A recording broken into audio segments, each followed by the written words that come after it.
Bradley, how are you, sir? I'm good. How are you? Bradley, first of all, tell people who you are and what you do. My name is Bradley Tusk. I'm a New Yorker. I'm a dad. I'm most importantly a Mets fan, as we were discussing. But I do a few things. I work in politics, so I own a political consulting firm that runs different types of legislative and policy campaigns all over the country. I work in tech. I run a venture capital fund that invests in early-stage tech startups and highly regulated industries. I run a foundation called Tusk Philanthropies, which is using the money that I've made to advance things like mobile voting and universal school meals and different policies that are good for New York City. I own a bookstore and podcast studio on the Lower East Side that loses a ton of money, but I still love owning it, called P&T Knitwear. And then I guess I'm a writer. I've written 3 books. I write a Substack. I write a column for the Daily News. I host a podcast called Firewall. Taught at Columbia for a long time. So. Well, you're a modern-day Renaissance man. And you're a lawyer, and you're a lawyer. I am. I've never practiced, but I'm a member of the New York Bar. You're a lawyer. You passed the bar. Passed the bar. So, Bradley, let's start with mobile voting. Yeah. Why can't we? Yeah. I mean, it's a no-brainer. But it's a no-brainer. Right, for sure. Here's what I want to ask first and foremost, right? And you know this is because we're both in the universe of pros and cons, right? Yes. Why won't people allow you to mobile vote? What are the concerns, right? So, what is the lobby against it? So there's valid concerns, and then there's the actual concerns, right? So the only real valid concern you could articulate would be security, and that's why we've spent the last 4 years building mobile voting technology. Let me walk you through it. So you would go on the App Store. You would download. You live in the city? Yes. So you download the New York City Board of Elections app. And the first thing they would do is say, okay, do you really live here? You put in your info, fine. Next question, are you really you? So the first thing is multi-factor authentication. So you know how, like, if you forget your Amazon password, they send you a code, put in that. Then biometric screening, so like Clear at the airport, match up your ID to your actual government ID. Okay, now we know Roberto's really Roberto, right? Ballot comes up on your screen. Ballot's super simple, straightforward. Whenever you're ready and you hit submit, 3 things happen. The ballot's encrypted, the ballot's anonymized, and you get a tracking code like if it were a FedEx package. Goes back to the Board of Elections, and they air gap it, which means they take it offline completely. And once it's totally disconnected to the internet, then they decrypt your ballot. Then a paper copy gets printed out. That gets mixed in with all of the other ballots. You know where your ballot stands because you can see from the tracking code that it was received, printed, tabulated, so on. And then the underlying code itself is totally open source, which means anybody can audit it, anybody could verify, it's totally transparent. So we've been doing this out of my foundation now, different types work around mobile voting since 2017, totally philanthropic. It's in no way a business thing. I just put my own money into it. And by the way, not meant to replace any form of voting, just give people an additional option. And so we have built that to address any potential security concerns that people will raise. But in reality, the objections will be what they can't say out loud, which is, it's not good for them meaning the status quo, right? And that's going to be, by the way, Democrats and Republicans, unions and business groups, lobbyists.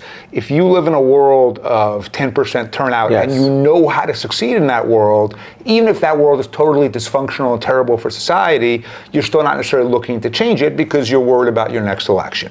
But because of the system we have, almost every election is really decided in the primaries because of gerrymandering. Primary turnout is typically about 10%. And who are those voters? They're the far right or the far left or special interests that move money and votes. And so they dictate everything, right? And so either we get the chaos and dysfunction of DC or just totally one-sided governments, and whether it's the city of San Francisco on the left or the state of Texas on the right, none of that is good because it doesn't reflect how actual people feel on most stuff. Like the reality is, most people agree on most stuff, right? And yet you would never know that. But they're not part of the vote, right? Correct. They're not part of the electorate. Exactly. Question: early voting, big game changer. Great. It's now part of the. I love it. Yeah, me too. And it also allows people, right, that work multiple jobs, that work weekends, or work, election day, can't get to the polls. How did that happen, and why is? Because that changed the game. It did. So that for sure.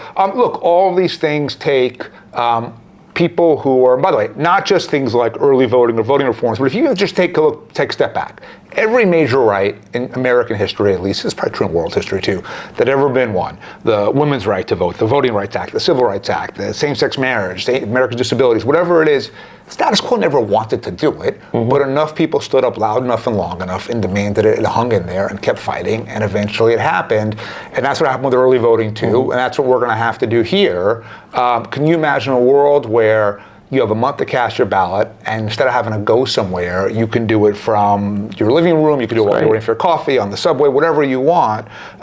We had an election in New York 5 weeks ago for mayor, and Mamdani won pretty decisively. No, don't go there yet. There yet? Not yet. Okay. Because I have another question. Go ahead. You were the architect of part of the team that sort of organized around Uber, right? Yes. And drivers and sort of trying to cap Uber and its capabilities and its ability to ride share, et cetera. You fought against it on behalf of Uber. Yes. Talk a little bit about that organizing campaign and why aren't you doing the same, or who's part of this coalition? So we are, and so interestingly, when I started working with, when you think of Uber now, it's this giant $200 billion corporation. But I started working with Travis Kalanick, who's the founder of Uber, in early 2011.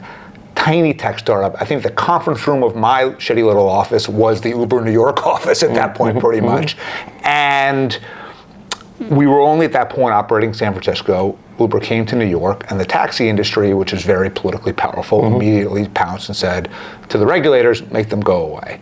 And we kind of evaded them for a while, negotiated, and then eventually what we realized, both in New York and in every other single subsequent market in the US, is people really liked Uber, right? When you use Uber now, you're annoyed because it says 4 minutes and it takes 7. But if you think about those first few times, it was magic, right? You're like, I can't believe this just happened. I just did this and all of a sudden here's a car waiting for me. So we went to those people and said, look, if you like Uber and you want to keep using it, you got to help us. You need to let your elected officials know. And then we built the functionality into the app so that everyone could say to their city council member, their mayor, or whoever, hey, I like this thing, leave it alone.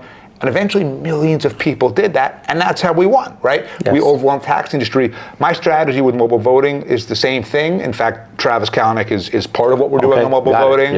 Because in many ways, that aha moment for mobile voting was, I remember they're literally sitting there thinking like, all right, God bless these people who are doing this because they're making my job easier. But my guess is they don't actually know who their city council member is. They don't vote in state senate primaries. And, they're busy. They got jobs. They got kids. They got lives.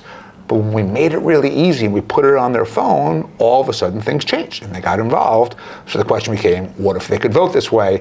And that's what led to the birth of the mobile voting. Got it. What are the conversations so far with the state legislature, governor, mayor, so we're city council? starting at the municipal level, because the idea is, look, let's start local, mayor, council, school board, see how that goes, work our way up. And so we're talking to mayors and cities all over the country, a lot in Colorado, Alaska, looking at Minneapolis, Seattle, and basically, I'll go anywhere that will happen. What about New York City? Yeah, I would love to. So I think those conversations haven't begun. No, so Albany is very, very hostile to reform in general. And so if I could get a legal opinion that says I could do it through the city charter in a referendum, I think I could probably get it going soon. If I need Albany, I think what I'm going to have to do is start around New York, build up precedent, prove that it works, and then work our way in.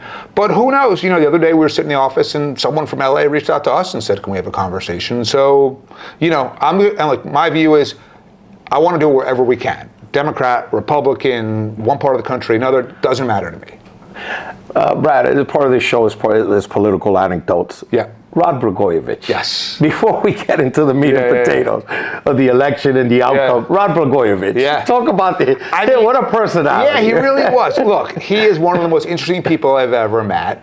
And he was, in many ways, the greatest disparity of talent that I've ever seen. So from a pure retail political perspective, he's the best I've ever seen. He was better than Obama. He was better than Clinton. Look, I haven't seen the guy since I literally testified against him in trial 15 years ago. But I would imagine that if he were sitting in that chair right there with us, you'd be like, he's great, because he's so charismatic and so personable. But Rod had this view of the world that was both totally insane and yet weirdly logical, which was he genuinely believed that his job was to run for office, but then he didn't have a job again to do until it was the next time to run for office. And he didn't actually have an interest in doing the job itself of governor. And so I get introduced to him, and I'm 29 years old. I'm working for Mike Bloomberg. He had just become mayor at City Hall. And a friend of mine called and said, hey, would you like to have a conversation about being the deputy governor of Illinois? And I said, well, what's a deputy governor and why are you calling me? They said, it's the guy that runs the state. And I went out there and met with him. And I think I had a combination of different things on my resume he liked. And I think in a way, because he was such a weird, in many ways difficult person to work with, they knew they needed someone young enough that it was a career-making job for them, that I was willing to basically work 80, 90 hours a week and deal with all of his nonsense and bullshit and still keep doing the job. Quickly, I know it was a statewide position, but yeah, draw a contrast between Chicago politics and New York politics. Yeah, Chicago politics is rougher, a lot rougher. In part because in New York, look, while everyone sort of has an awareness of who the mayor is, we're the home of like so many different industries, right? You got finance, you got media, advertising, fashion, like diplomacy. I mean, there's so many different things that everyone's kind of in their own niche, right? And maybe the mayor to a certain extent cuts across. Bloomberg probably did a little more than anyone else because he also was the richest guy in town at the same time, right? But in Chicago, it's a great city, but there's not nearly as much going on. And as a result, local politics are sort of all-encompassing. The ward bosses actually move a lot of people. Yeah, and they really had a lot, like city councilmen here in New York, they don't have any control over operations, right? So, but in Chicago, they had say into who got jobs at sanitation, what the routes were going to be, the schedule. So they were much more operationally engaged. Rahm Emanuel's a tough guy, and he had a rough going in Chicago. He did. So that says something about how it is. No, it's not an easy place. And also, by the way, I just think in general, being an executive at any level these days, any place where there's a lot of media attention, it's just hard because you got people coming at you all day long trying to take your head off, and occasionally somebody succeeds. It's funny, now that I've worked in tech and the private sector, you know, I meet all these people who think that everyone who works in government is dumb and lazy and corrupt. And I'm like, you have, some people maybe, but overall, like running, you know, I've run companies, and running a government is much harder. Much more or getting somebody elected. Yeah, or getting somebody elected. That is a science. Right. And you saw with someone who works with Uber now, David Plouffe. Yep. I mean, that whole delegate game was mad, the way they pulled it off with Obama, right? That was, that was brilliant. There's a science to it. Brad, what was your role in the New York City Democratic primary? And then I want to talk a little bit about this current one, So me personally, none, because I host a podcast and I had all the candidates on the podcast. That's right, with Tom Allen, who's a friend. With Tom, right. So as a result, I stayed out of it. But two people who worked for me on the side were advising Cuomo. So I had some insight into it. I wasn't involved, but I had some insight. Watched it very closely, and you know, I have probably made myself slightly unpopular in the business community based on the comments that I've made post-election. But my view is that Mamdani is a generational talent. There was 1 million people participating in the primary. The general in 21 was just 1.1 million. And I don't see a world where the guy loses the general election. I know everyone now in the business world's upset and they want to say, well, if we just put a lot of money into Adams or Cuomo, we can win. But I don't believe that, right? Like money can't buy everything. And what I said that seems to upset some people is if he does become mayor and he wants my help, I will help him because I live here. I love this city. I raise my kids here. I have multiple businesses here. Like, I want New York to do well. And if he is the person that New Yorkers choose to be their mayor, and I can help him be good at his job, I'm going to do that. Bradley, what did the other candidates do? Give me former Governor Cuomo. Yeah. So Andrew, he should have done more of this and less of that. So first of all, it's not clear he wanted to be mayor, right? I think he wanted to be somebody again. He wanted to be back in politics again. Redemption. Redemption. But there was never like a clear sense of like he loved the city and had this great vision for the city, right? He never quite seemed on top of it. That's number one. Number two, there was no real positive vision. It was all negative vision. It was like, you know, the city's falling apart and only I can protect you. And sometimes that message works. But, you know, as we saw with Obama, when you give people real excitement and hope and vision, they like it. And whether or not Mamdani's ideas are practical, they were appealing. So number two is that Cuomo didn't really have a vision. Number three, he didn't campaign that hard, you know, and the truth is, like when I ran Mike Bloomberg's campaign in 2009, every morning at 5 a.m., I would send Mike an email saying, here's who's endorsing you today. We rolled out an endorsement every single day from the day we announced until election day. And it could be from Colin Powell and Al Gore and Bono to the Korean Grocers Association. Didn't matter to me who it was. It was just I want to have someone every day. I say, here are the polls. Here's where the door knocks were last night. Here's everything going on. And about 5:03, I get a response from Mike saying, okay, great, whatever it is. And then whatever I needed Mike to do, he was on board to do it. And Mike's not someone who loves politics, but nonetheless, he's an incredibly hard worker. And that's what it takes to run a successful mayoral campaign. And if you're not putting everything you have into it, it's really hard to succeed. Like on the night before the election, Mamdani walked from the tip of northern Manhattan all the way to the Battery. Right. That was a great stunt, right? And I don't know what Cuomo was doing, but he seemed to live in a world where it was like still 20 years ago in terms of politics, right? Talk about the ranked choice strategy that Mamdani employed, right? Yeah. With Lander. It was very smart. And here's the other thing. What are your thoughts on, for better or worse, when they asked former Governor Cuomo who else he was ranking, and he said nobody. Right. Despite receiving the endorsement of Senator Ramos and Whitney Tilson. Yeah, right. So one, it just said a lot about who Andrew Cuomo is, right? Andrew Cuomo is just about Andrew Cuomo. Always has been. Always was it smart, right? No, that's what I meant. No, right? because what it did, quite frankly, was it confirmed what people already thought, which is like, this is not a good guy. This is not a nice guy. This is someone who is totally Trumpian and selfish and everything else. Whereas Mamdani had multiple alliances. He had Lander, he had Michael Blake, and so that was really smart. And he was able to pick up support. And also the left, the DSA and everyone else kind of had a anyone but Cuomo strategy. And they were able to a certain extent combine resources between Lander and Mamdani, and it worked. Brad, what did you think? What was you think was the game changer for Mamdani? What was the thing that tipped him over, right? Yeah. Considering the overwhelming majority of where the governor called him that very night and said, look, congratulations, you won, I lose. And what was it? Was it Lander? Was it Ocasio? Was it Bernie Sanders? All that was very helpful. But what do you think was the thing?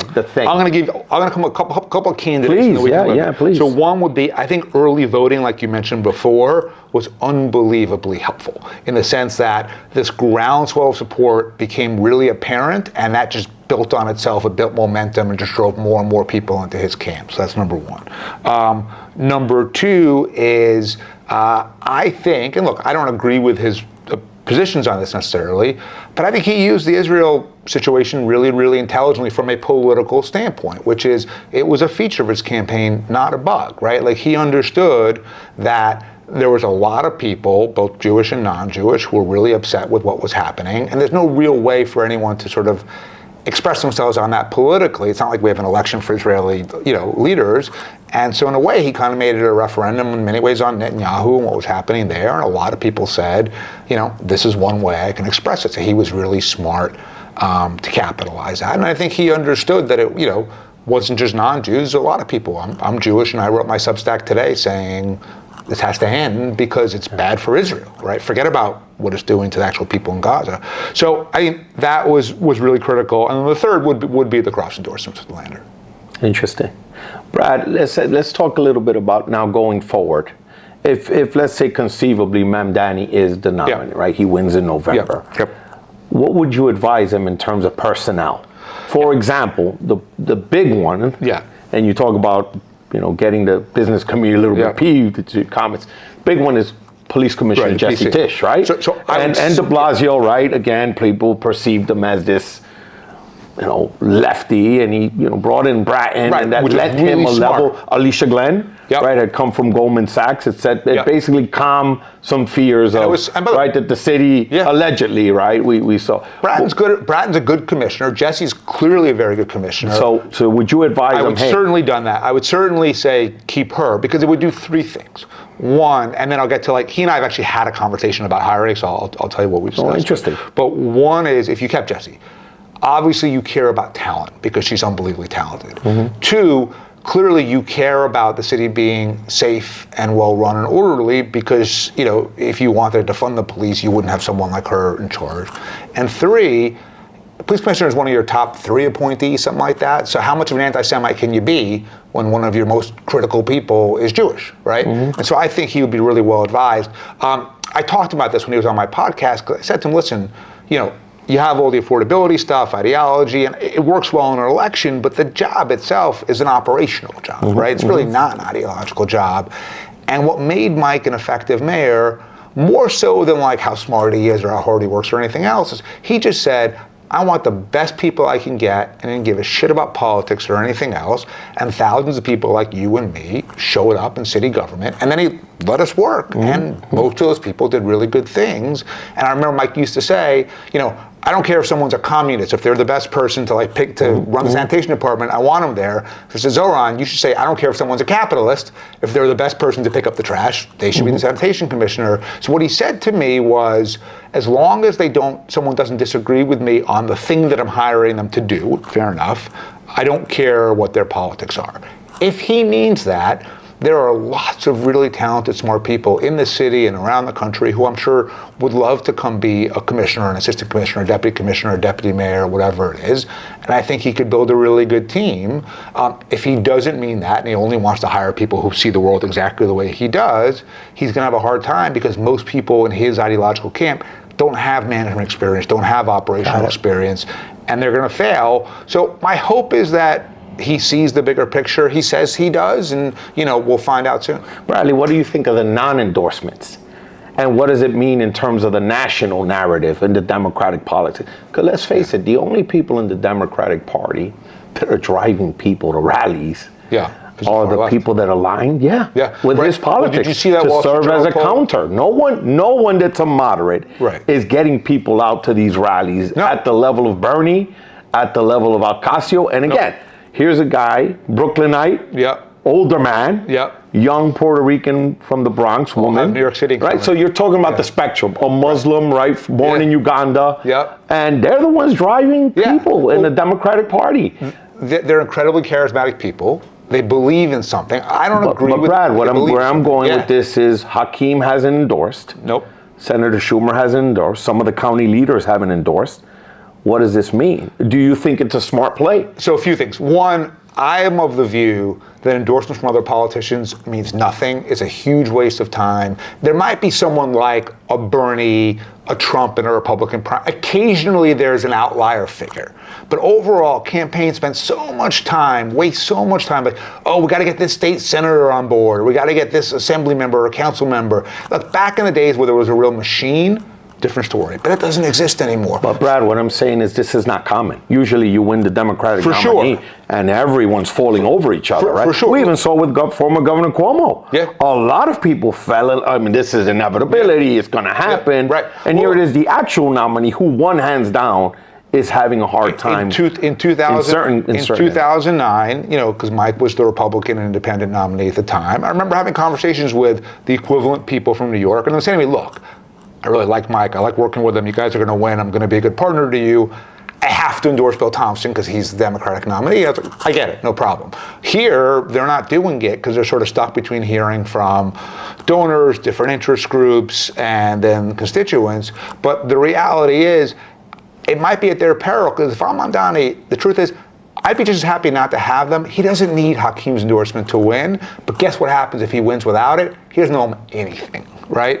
And so in a lot of ways, he actually might be advantaged by not getting it. But what do you think this means in terms of the national play? Like conceivably, Bedford-Stuyvesant voters, decided they want Mamdani, is my understanding, based on the numbers, right? And we saw another instance in terms of the left once upon a time where someone was eyeing leadership to the point where they weren't eyeing their own backyard, and we know how that turned out, right? So my question is, as someone who's consulting, what are your thoughts overall? The problem, did you see the Wall Street Journal poll the other day about it was something like 33-65 was the approved, disapproved Democratic Party. It was the lowest rating in 60 years that the party has had. They need a new coach, right? If this was sports, you'd get a new coach, you'd get a new GM. The people who are in charge, and by the way, I worked for Schumer, I like Hakeem. These are all friends, right? But it's not working. We're just being analytical. But at the end of this day, they don't have a narrative that appeals to voters. The far left politicians do. And as a result, it's kind of a mess because that 33 are the people who like Ocasio, Sanders, Zohran, people like that. But the other 66 who maybe don't identify with the far left, they got nowhere to go. because all the Democrats seem to do is define themselves based on opposition to Trump as opposed to any sort of proactive agenda. It's like what we just discussed, whereas Andrew Cuomo, when he ran for mayor, or still running, I guess, had no proactive real vision. It was just what he was against, right? Zohran has an agenda. Again, a lot of it would be hard to implement in the way he proposed it, although I think there are ways to get there in most of it. But you got to have something proactive and positive for people to understand and support, and the Democrats don't have that right now. Let's move to the state now, Brad. Yeah. Now, Congressman Lawler has decided he doesn't want to run for governor. Congressman Richie Torres, who for a while was, right? Richie's a good friend of ours. He was pushing the envelope, if you will, right? Yes. And now he's decided he's not interested, and then you have Lieutenant Governor Delgado. Right. Essentially, the way you're reading the tea leaves, what do you think of the outcome of that race is? Do you think it's, again, and the governor has a lot of money in the war chest, right? It's difficult. Her numbers are moving in the right direction. What's your analysis on that race? And does Delgado's been sort of trying to court the left and I don't think it's working. Like, first of all, Antonio, I remember when I supported Antonio when he ran for Congress, and I remember when he got the lieutenant governor job, I sent him a one-word text which just said, "Why?" Like, why would you want this do-nothing job when you have a role in the national government? And his real answer, in quite articulate this way, is he was afraid of the redistricting and afraid that he would lose his seat, so the safe move was to become lieutenant governor. But the problem is, it's a useless job, right? So like when I was deputy governor of Illinois, every other week I would meet with Pat Quinn, who at the time was lieutenant governor, because I felt bad for Pat. He was a nice man with nothing to do, and I was like, all right, let me just spend an hour with him and just sort of see what's on his mind. You know, so like, I think Antonio made a mistake. He would have been better off running for this job from Congress than he is as lieutenant governor. I don't think he's really catching on, and I think that primary is right now not that challenging at the moment for Hochul. And then when you look forward to the general election, you know, it's going to be Hochul versus Stefanik. And I'll tell you what I see Stefanik doing, which is she's trying to beat Trump, right? Like I saw, I forget what it was now, in the paper today, she had some insult for someone, some nicknames she made up on Twitter or whatever it is. And it's kind of like when Jordan left basketball. They kept trying to, who's the next Jordan? And until LeBron emerged, there was no next Jordan. There were good players, Kobe, Shaq, whoever. But trying to pretend to be somebody doesn't work.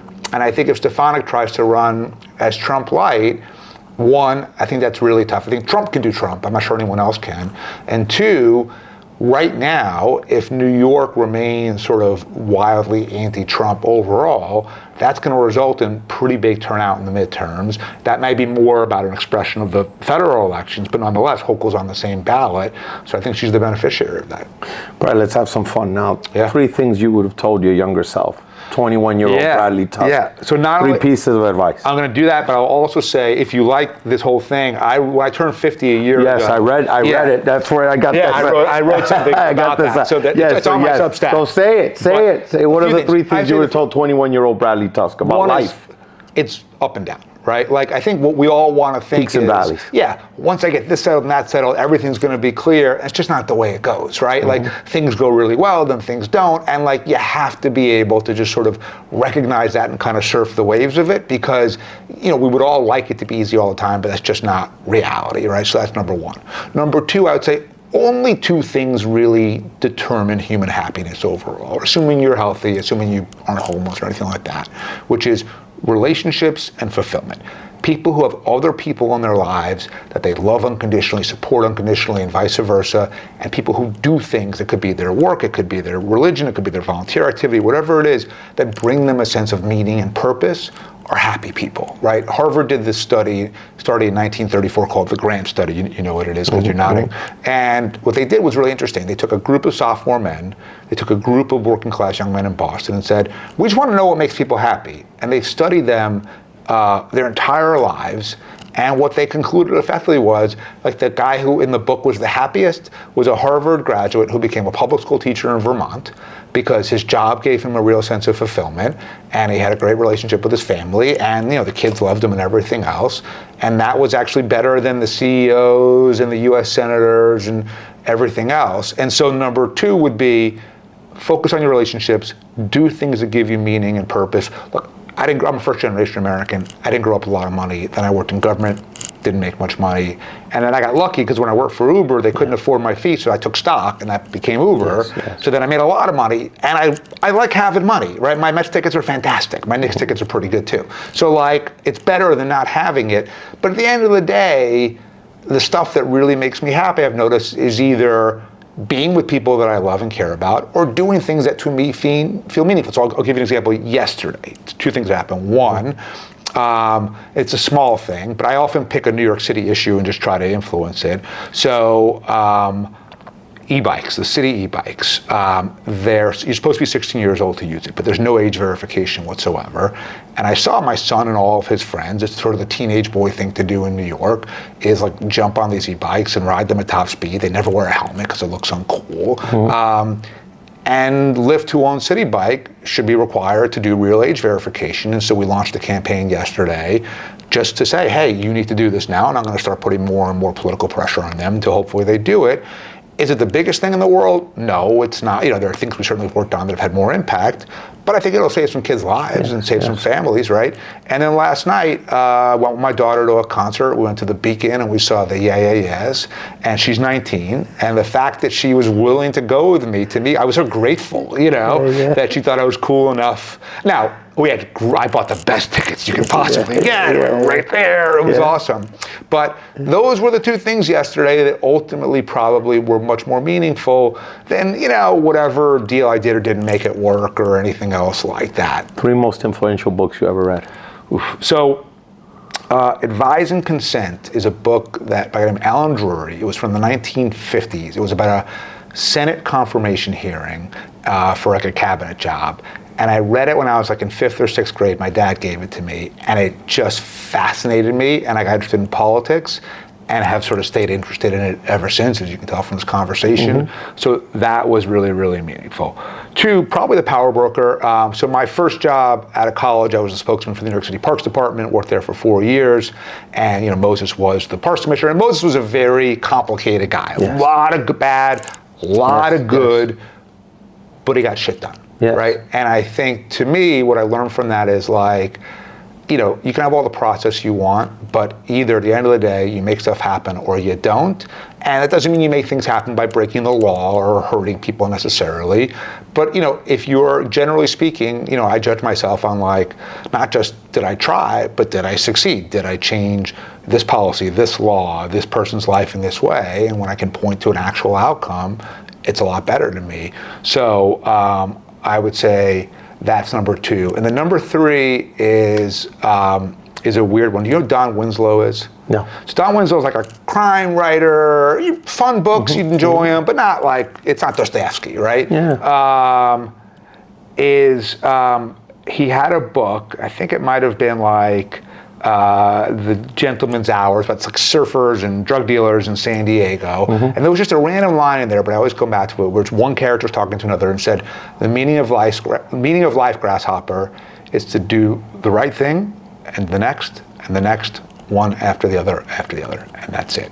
And I think that's basically right, because what I have realized is I am happy when I feel good about myself. When I feel like I'm doing things that I am proud of, I feel good. And if I do something shitty, it doesn't matter how successful I appear. I just feel bad about the thing that I did, and therefore bad about myself. And that doesn't mean that we don't make mistakes. We all do. But generally speaking, you know, that little quip from a dumb crime novel to me really stuck with me. Brad, name three people who blew you away in terms of how smart they were in your political life. Yeah. Can't be Bloomberg. Okay. Not giving you that. All right. He was. All right. No, Bloomberg. All right. That you've had the pleasure of working with and or knowing. All right. So they just said, man, this person. I'll go with Schumer. So I was Chuck's communications director in the Senate.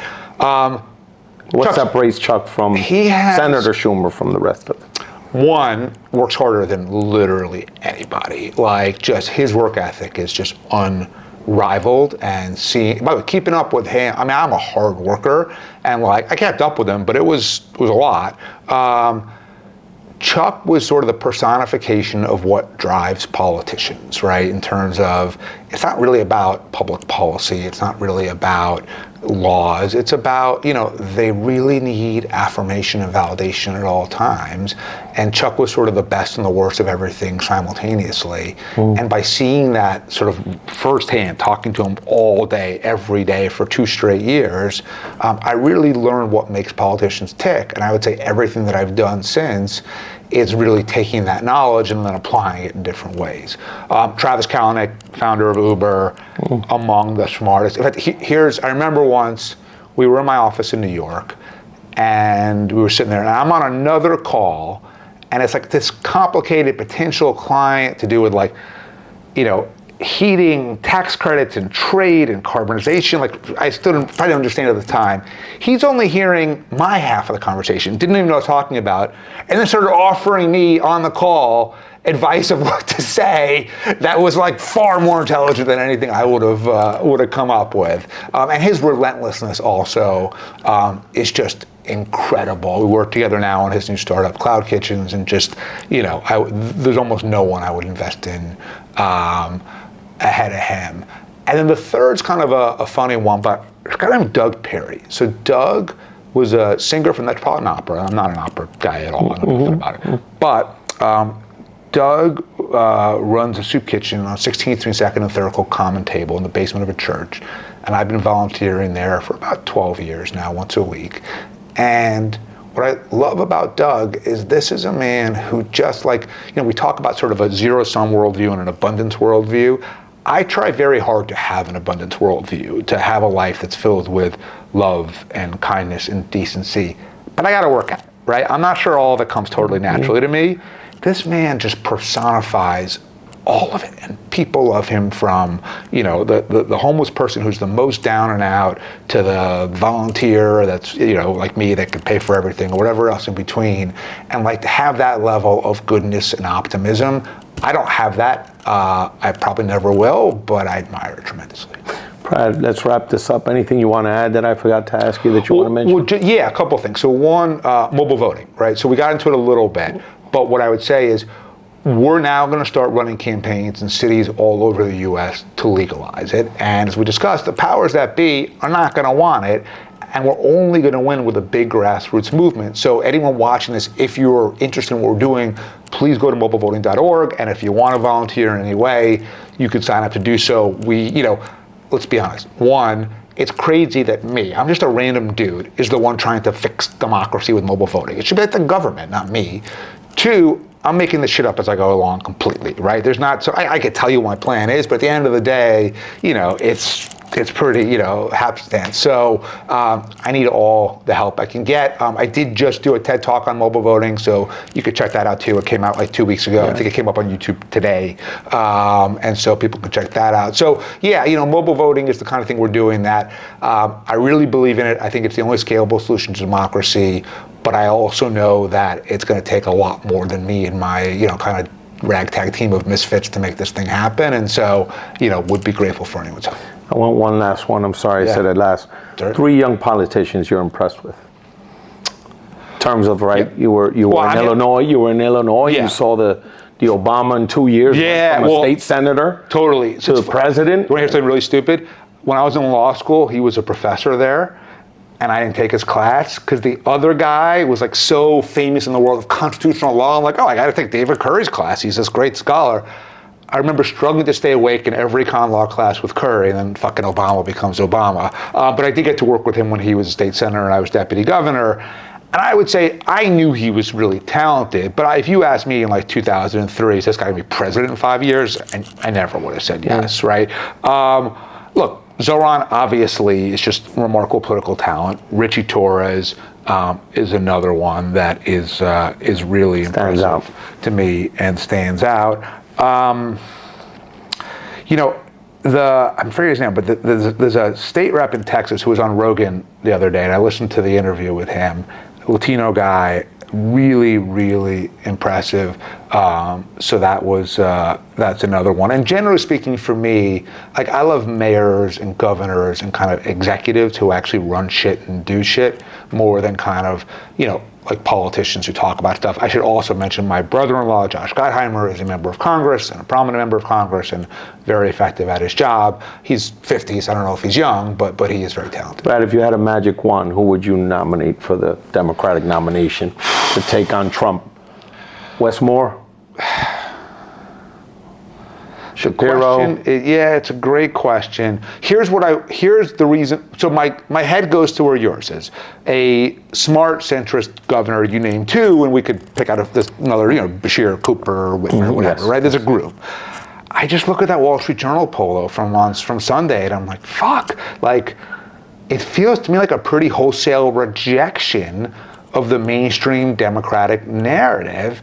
It's like part of the problem with Harris was she was nothing but an embodiment of the Democratic mainstream, which isn't bad, but just wasn't what the voters wanted, right? And I worry that as talented as, and Wes is super talented. Wes is probably the most talented of that group, but they're all people that I would be happy to see as president. I just worry that they're not the answer. At the same time, if AOC runs, I think she'll be super formidable, but I think going all the way would be pretty tough. Right, so you think the party needs to move in the direction of the New Deal? Something. Great society, right? Some where vision the Democratic Party was about, right? Right? I think some social programs and building. So if it were me, I would do universal basic income. I believe that is ultimately the best policy that we could have because having run a bunch of budgets in government, what I see is money goes, I spend $1 or you spend $1 on taxes, and by the time that it goes up the chain, down the chain, and money gets siphoned off for 50 other things that don't really matter, the person in need's getting like 30 cents on the dollar. And imagine instead if money every week came out of our account and went directly to someone who needs to feed their kids, who can't pay the rent, who doesn't have health care.